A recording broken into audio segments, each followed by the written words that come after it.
Alright, so today we're going to be getting to the bottom of the age-old question, does God exist? If you've clicked on this video, you're probably wondering the same thing that humans have wondered for centuries. And there's also surprisingly not many long-form YouTube videos like this that take an unbiased analytical perspective. But in a world of science and information, luckily we're not left empty-handed. We're going to take a deep dive into the three Abrahamic religions, which is Judaism, Christianity, and Islam.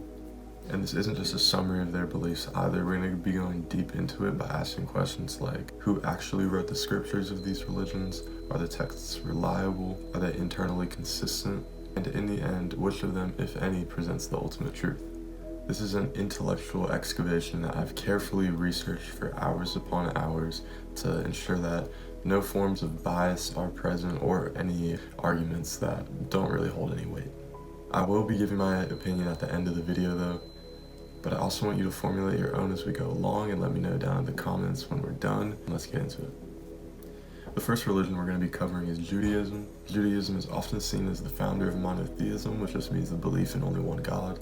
But let's dive into where the religion actually begins. Judaism's sacred texts begin with what's called the Torah, which is also the first 5 books of the Bible in the Old Testament, but we'll get to that later. The Torah was said to be received by Moses from God on Mount Sinai. But where the tension lies with this is that most scholars believe the Torah is not the work of just a single author. Instead, it's believed to be a compilation from about 4 different sources. This compilation theory of 4 different sources is known as the documentation hypothesis. It was first formed by Julius Wellhausen. But why does this matter at all? It suggests that the authored by Moses title may just be more theological than factual. Historically speaking, there is no direct archaeological or manuscript evidence that supports that Moses is the solo author, or any evidence that he received the Torah on Mount Sinai as a single divine lead.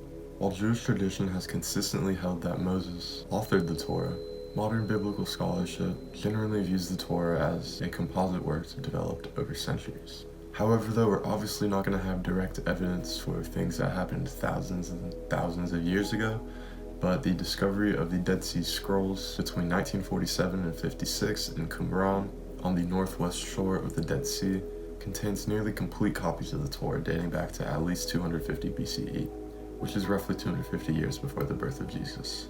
But this demonstrates that the contents of the Torah was actually very well preserved and widely accepted by that time. And although this doesn't definitively prove that Moses himself wrote it, it does offer strong evidence that their roots go back a very long time and weren't changed. Ultimately though, while the Sinai revelation by Moses remains a foundational concept of the Jewish faith, its historical verifiability is limited, and belief in its divine origin is grounded more in religious tradition and theological conviction rather than direct evidence. So now that you know about the foundation of Judaism, let's get into the archaeological aspect of it. One significant example is the ancient city of Jericho, famously associated with the Bible conquest by Joshua. This is where the city walls are said to have miraculously collapsed after the Israelites circled it for 7 days, and excavations at Jericho, specifically done by an archaeologist by the name of Kathleen Kenyon, revealed collapsed walls and evidence of a fortified city. However, though, this did take place in the 1950s, and the dates of those walls that were found are up for debate. Kenyon concluded that the city's destruction predated Joshua's arrival by several centuries, while archaeologist John Garstang believed that the destruction matched the biblical timeline. This conflict just genuinely reflects the broader challenge that archaeology faces, because it often requires interpretation and differing methods can yield different results. Still though, the existence of Jericho does lend weight to the idea that the city was indeed real and saw some sort of violent conquest, even if the biblical timing or narrative can't be definitively confirmed. Another important archaeological find is King Hezekiah's tunnel, also known as the Siloam Tunnel in Jerusalem. Mentioned in 2 Kings and 2 Chronicles, the tunnel was dug around 701 BCE as a supportive measure to redirect water from the Gihon spring into the city during the Assyrian siege that was coming by a king, I don't know how to pronounce his name. This feat though was rediscovered in the 19th century. It does remain a tangible and datable structure that aligns precisely with the biblical account. Inside the tunnel, archaeologists also found the Siloam's inscription, which is an ancient Hebrew text describing how 2 workers dug from opposite side of the tunnels and met in the middle, which is a vivid confirmation of the biblical narrative, and it highlights the advanced technology that they had back in the day, even in Judah. These findings, among others, show that while archaeology doesn't always prove theological claims or supernatural events like we would hope. It does verify that many people, cities, and practices described in the Hebrew Bible were real. However, there were other major historical events in the Hebrew Bible, which is just the Old Testament, like the Exodus of Egypt, the 40 years of desert wandering, or a conquest involving millions of Israelites that still lack direct archaeological evidence. Even prominent Jewish scholars suggest that these numbers and events were likely exaggerated to pump up the moxie of Judaism. The Hebrew Bible, also known as the Tanakh, is the foundational scripture of Judaism. It's the core collection of writings that Jewish people believe to be divinely inspired and historically sacred. The Tanakh is divided into three main parts. The Torah that we mentioned at the beginning of this is like their law. It's also called the 5 books of Moses that contain 5 books from the Old Testament. Next is the Nevi'im, which includes prophetic narratives and historical narratives. These writings speak about the prophets and reflect Israel's relationship with God through the covenant. Third is the Ketuvim, which includes a diverse section of poetry, stories, and just general literature, which altogether comes together as what Christians call the Old Testament. But unlike Christianity, Judaism does not recognize the New Testament. And while Islam acknowledges some of the figures from the Tanakh, Judaism stands uniquely on the stance that the Tanakh is their solo authoritative scripture. But what does Judaism actually say about the nature of their God? Well, according to Judaism scripture, they're still waiting on their God to come to earth, who is said to be a human Messiah that will rebuild the temple in Jerusalem, bring about world peace, gather all Jews back to Israel, and run the world with perfect justice. Key Jewish objection to Christianity is that Jesus did not fulfill these prophecies in a literal way, and in their eyes, the Messianic age is yet to come. But what if the Messianic age already came and was rejected? Christianity claims that Jesus of Nazareth is the Messiah, and more than that, God in human form. But what supports this idea? Let's start with the New Testament. The beginning of the New Testament contains 4 of the Gospels: Matthew, Mark, Luke, and John. These Gospels detail the life of Jesus Christ as he walked the earth, but were they actually written by these 4 men? You'll notice that we're going to spend more time on these texts in this section because we're examining 4 separate Gospels rather than just one book like the Tanakh or the Quran. Let's start by looking into Mark though. Mark is generally accepted as the earliest Gospel and the most trustworthy. It was written between 65 and 70 CE, which is roughly 30 years after the death of Jesus Christ. This Gospel has details that suggest an author with intimate knowledge of Peter's actions and his perspective, who is central to the narrative of the Gospel, and the events he witnesses or are involved in are described in vivid detail in this Gospel. At the same time though, Peter's failures are honestly portrayed, suggesting that the author wasn't trying to glorify Peter in any way, but just give his honest account of the actions that happened and more focus on their prophet Jesus. While the Gospel itself doesn't directly name its author on the papers, church fathers who are alive close to the time of its writing attribute it to a man named John Mark. John Mark was a companion of Peter who was one of the 12 disciples of Jesus. The church fathers said that Mark wrote these Gospels down, meaning that the Gospel is Peter's teaching, so it's thought to be from Peter's perspective. If the Gospel was a forgery though, it isn't likely that the church fathers would have said it would be written by someone like John Mark, who was a relatively minor figure at the time.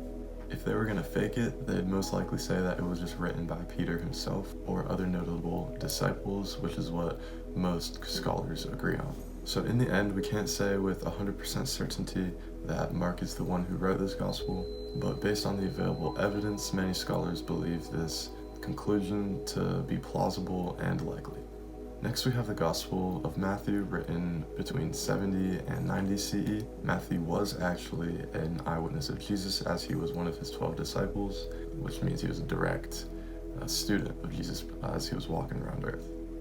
Again, the text itself doesn't explicitly say written by Matthew at the bottom of it, but early church tradition affirmed by prominent figures like Papias, Irenaeus, and Origen consistently attribute it to Matthew.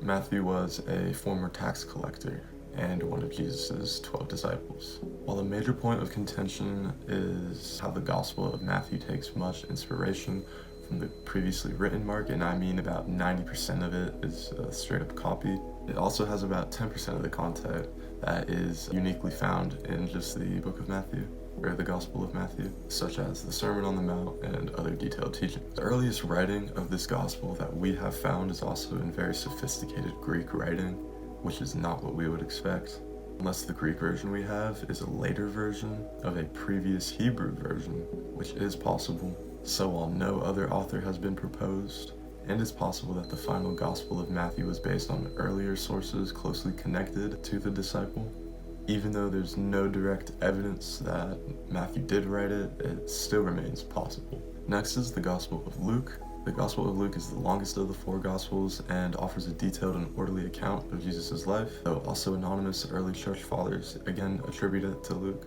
who was a physician and a companion of the disciple Paul. Most current scholars accept that the author of this text would be someone who is a well-educated Greek-speaking Gentile who likely wrote around 80 to 90 AD. The author, like I said, does write in a refined Greek and shows strong knowledge of Greco-Roman history and medical terms, which would make sense with Luke being a physician. The introduction is formally addressed to Theophilus, which does suggest that it would be an educated Gentile author, so Luke generally fits the profile of someone who would write this. So while he wasn't an exact eyewitness of Jesus' life, the claim is that he gathered the accounts of many eyewitnesses and compiled them all into one. The internal styles do match what we know about Luke from Paul's letters, and most scholars accept that the same author wrote the Gospel of Luke and the Book of Acts. While some remain cautious about definitively identifying it as Luke the physician who wrote the Gospel, there is no serious alternative author that is proposed. The internal evidence, including the literary style, the medical language, and the connection to Acts, strongly supports this, so while the direct proof again is unavailable, Luke is widely considered the most likely author of the Gospel, which there's very little dispute historically or academically. Finally, we have the Gospel of John, and this Gospel is different from the other 3, which are called the Synoptic Gospels. It's not only different in style, structure, and content, but it offers a more theological and reflective account of Jesus' life, traditionally attributed to John the Apostle by early church fathers, because the words beloved disciple are referenced in the text, which is what John was referred to as. Likely written between 90 and 100 AD, John's Gospel also includes unique materials that wasn't found in any of the other Gospels, such as extended discourses and more personable encounters. Most scholars agree that the Gospel came from the Joannean community, which is a community of people founded or influenced by John, meaning that John the Apostle wrote the core or the source of the text, and a later follower or followers edited and compiled the texts all together into one. But the dominant historical view still points to John the Apostle as the foundational figure behind the Gospel. The Gospels themselves, they don't exactly name the authors, but that being said, there isn't any clear evidence that they were written by frauds either. More than likely, they were written by early believers and eyewitnesses who were very close to these people, and they aim to preserve Jesus' teachings during a time when oral tradition was the main method of preserving stories before anything was written down, which was very common at the time because memorization was a skill trained from a young age, and they didn't have, people like scribes to write down every story that they heard. And while the average skeptic might question oral tradition as a way of passing down stories like this, studies show that oral cultures often preserve information with remarkable consistency, especially if the message is of a sacred nature. Like the early Christians and people of other religions weren't just going around gossiping about their religious leaders because they would be imprisoned or killed by enemies for claiming that Moses was the divine one, or Jesus was the Son of God, or Muhammad was the seal of the prophets, which raises the stakes on their claims a lot, because why would these people just willingly die for something that they knew themselves wasn't even true? And I know that was a lot to take in at once, but we're going to dive into the point that the entire religion of Christianity hinges on, which is the resurrection of Jesus, because if this isn't true, then the entire religion just falls apart. The first point to note is something called multiple attestation. The resurrection isn't just mentioned once, it's found in all 4 of the Gospels, Matthew, Mark, Luke, and John. But it's not just the Gospels. Paul, who was one of the earliest Christian leaders, so talks about it in his letters that historians agree were written within 20 years after Jesus' death. And this kind of repetition across independent sources suggests that the resurrection wasn't some later addition that the church added, but it was there from the start. Let's talk about a different supporting evidence called the hostile witnesses theory. Basically, early Christians didn't exactly have an easy time following Jesus as the Son of God. They were being hunted down and arrested or even killed at times for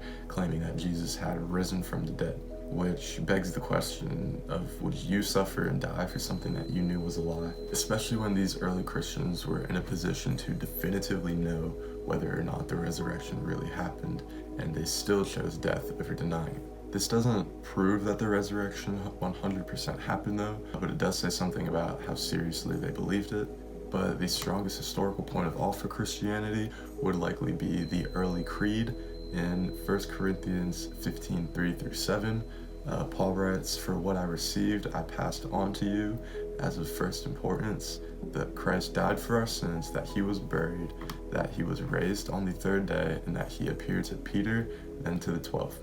Most scholars, even skeptical ones, agree this was a very early Christian creed and not something that Paul just made up. In fact, based on the language and structure, scholars date this creed to within 5 years of Jesus' crucifixion, which is incredibly early and way too early for legends to arise in this time period. It means that belief in the resurrection wasn't a story that evolved over decades, it was a story from the very beginning. But what does all of this really mean ultimately for Christianity? It doesn't automatically prove that the resurrection happened, but it does show that the resurrection wasn't some myth that slowly developed over time. It was a core claim from the earliest moments in Christianity, and it was so central that people were willing to die for it. So the real question is, what event happened that convinced hundreds of people that Jesus rose from the dead? And this isn't just a theological question either, but it's a very historical question, and I would love to hear your theories in the comments down below. And last but not least, we have Islam. The religion of Islam emerged in the late 7th century CE, which is roughly 600 years after the death of Jesus, for reference, through the Prophet Muhammad, who, according to the Islam religion, received divine revelations from the angel Gabriel. These messages were delivered orally to people and memorized or written down by his followers, and over time they were all compiled together into the Quran, which is the central text of Islam. Muslims believe that Muhammad was the final prophet, also known as the seal of the prophets, and following in the footsteps of the likes of Abraham, Moses, and Jesus, which all of whom are still deeply honored in Islamic tradition, but Muhammad is to be seen as the final one. But the Quran itself wasn't completely compiled into just one book during the time of Muhammad's life. After he died in 632 CE, his sayings and revelations continued to be passed around through word of mouth and through written fragments. But during the reign of the 3rd Caliph, who was named Uthman ibn Affan, who is basically just a religious ruler at the time, a standardized version of the Quran was compiled to unify the Muslim community roughly 20 years after Muhammad's death. Uthman ordered that all other existing versions other than this one compiled document were to be destroyed, suggesting that multiple readings may have existed prior to this sort of book burning event that could have contained differences or discrepancies. Islamic tradition, though, insists that the Quran we have today is identical to the one Muhammad recited, but modern scholarship doesn't fully agree with this idea. Ancient Quranic manuscripts, like the Sunnah palimpsest, discovered in Yemen, include some textual variations in the lower script, which are the early layers beneath the final one that show the text of the Quran may have undergone some sort of refinement. Still though, these differences are generally minor and they don't drastically alter the overall theology of Islam, and they support the Muslim view of textual preservation to a good enough degree. Other important manuscripts exist though for Islam, like the Topkapi and the Samarkand Qurans from the 8th to 9th centuries, and they are nearly identical to today's version. And that kind of consistency over more than a millennium is rare in ancient religions, and it definitely adds weight to the Muslim claim of some sort of divine preservation. Additionally, we have inscriptions found on the Dome of the Rock, which was a building constructed in 691 CE, just a couple decades after Muhammad's death, contained Quranic verses that deny Jesus as the Son of God and emphasize God's oneness instead of a Trinity, which shows that some core Islamic doctrines were already firmly established early on into the religion, and it wasn't molded over a long period of time. But what about the reliability of the scriptures themselves? Scholars like Christoph Luxemburg have stirred some controversy by arguing that some Quranic vocabulary may have been borrowed or adapted from Christianity or other Jewish teachings. For example, the famous phrase "Oris," which is often understood to mean virgins in paradise, has been reinterpreted by Luxemburg as possibly meaning white grapes, which is based on the linguistic roots of the Syriac texts. These theories suggest that the Quran emerged within a religiously diverse environment that was shaped, at least partially, by neighboring traditions and not divinely shaped. On the other hand, Muslim scholars argue that the Quran's linguistic complexity, its poetic eloquence, and its unique structure as proof that it could not have possibly been created by any human. External historians often note that the Quran is difficult to examine due to the lack of corroborating and independent historical sources from outside the Islamic tradition, especially in the early years of its emergence. But let's look at Muhammad as the main character of Islam. Muhammad himself is not seen as a person of divine nature like Jesus is in Christianity, but is regarded as a final messenger. The Quran states that previous scriptures were originally revealed by God, but later altered by Jews and Christians over time, and Muhammad was the one with this holy book that was sent to correct all of these distortions. But this claim presents a challenge of manuscript evidence such as the Dead Sea Scrolls and the Codex Vaticanus, which show remarkable consistency with the present-day Torah and Christian Gospels. These texts predate Muhammad by centuries, and there's no historical evidence of a major scriptural alteration before the 7th century at any point. This forces a hard question, because if the earlier scriptures weren't corrupted in transmission, then why does the Quran contradict key theological elements in them, like the crucifixion of Jesus or the Trinity? Muslim apologists respond by arguing that the Quran's version of earlier events reflects the original truth that was later obscured in Jewish and Christian traditions, but this claim relies almost entirely on the authority of the Quran itself, making it hard to assess objectively unless you already accept the Quran as a divine source, which would be biased. Now that we understand the historical claims of each religion, let's briefly touch on the philosophical aspects. Christianity offers grace, which is salvation not through deeds but through faith in believing in Jesus Christ and his teachings. Judaism emphasizes following the law and their covenant, and Islam emphasizes in submission and doing hard work on earth to make it to paradise. So which of these best align with the human condition? In my opinion, if God is holy and we are all sinful, then no amount of good deeds can balance the scale, which Christianity acknowledges this tension and offers atonement, not through our works, but through a divine substitute that takes the weight of your sin upon himself so that you may enter into heaven. Imagine that you're in a courtroom and you've been charged with every bad deed that you've ever done, lying, stealing, any sort of manipulating or even bad thought that you've had. And your sentence is separation for eternity with God. But then someone in the crowd stands up and says, "I'll serve the time." That's what I think Jesus did by dying on the cross. So what's the overall verdict of this assessment? Judaism gave us the foundation, Islam echoed back to that foundation, but in my opinion, Christianity fulfilled all of it, not just prophetically, but philosophically, historically, and personally. And if you are searching for the truth and not just comfort, but the actual truth, then I would look to the one figure who claimed not just to show us the way, but to be the way.